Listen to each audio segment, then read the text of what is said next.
Madame, Monsieur, bonjour, les titres à la une de l'actualité.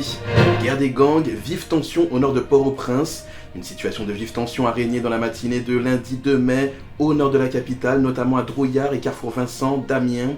La poursuite des affrontements entre différents gangs armés opérant dans ces zones sont à l'origine de cette situation, rapportent les riverains. Les USA veulent classifier certains documents. La justice américaine a décidé de nommer un agent de sécurité du ministère américain de la Justice pour gérer et présenter uniquement au juge fédéral José Martinez des preuves sensibles classées sécurité nationale afin de protéger le travail d'infiltration d'anciens informateurs du gouvernement américain soupçonnés d'avoir comploté dans l'assassinat du président haïtien Jovenel Moïse, a rapporté le Miami Herald le 28 avril 2022. La décision des États-Unis de protéger les preuves classifiées intervient alors que l'affaire séparée en Haïti est au point mort. Tentative de kidnapping, un véhicule du ministère des Affaires étrangères volé. Le ministère des Affaires étrangères et des Cultes, dans une note de presse, informe qu'à la suite d'une tentative d'enlèvement perpétrée par des individus lourdement armés le dimanche 24 avril à Delma 60, le véhicule de marque Cherokee, propriété de l'institution, a été volé. Le ministère dit attendre de la police les suites nécessaires et décline toute responsabilité par rapport au véhicule volé tant qu'il n'aura pas été restitué en bonne et due forme.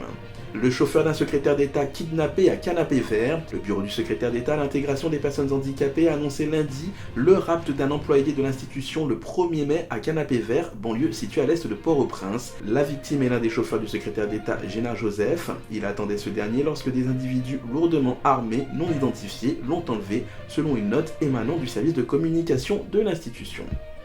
À présent, on ouvre notre page internationale et on part tout de suite à Cuba où le consulat américain reprend la délivrance de visas. Le consulat américain à Cuba a repris mardi la délivrance de visas au compte-gouttes après plus de 4 ans de fermeture pour de présumés incidents de santé ayant touché des diplomates au moment où l'île était confrontée à un exode migratoire en raison d'une profonde crise économique.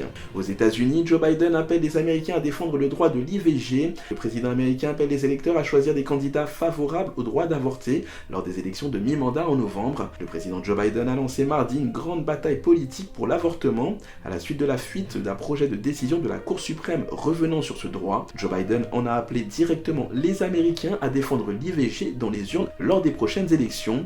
Je crois que le droit des femmes à choisir est fondamental, a-t-il rappelé dans un communiqué.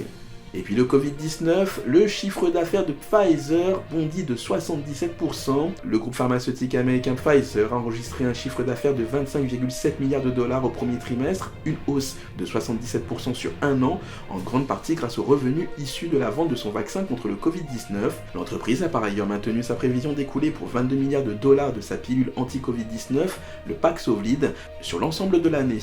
Elle a en revanche revu à la baisse son estimation de bénéfices annuels, principalement en raison du changement de normes comptables. Allez, c'est tout pour aujourd'hui, c'était les titres à la une de l'actualité. Je vous donne rendez-vous d'ici 30 minutes pour une nouvelle édition sur Jeune 7.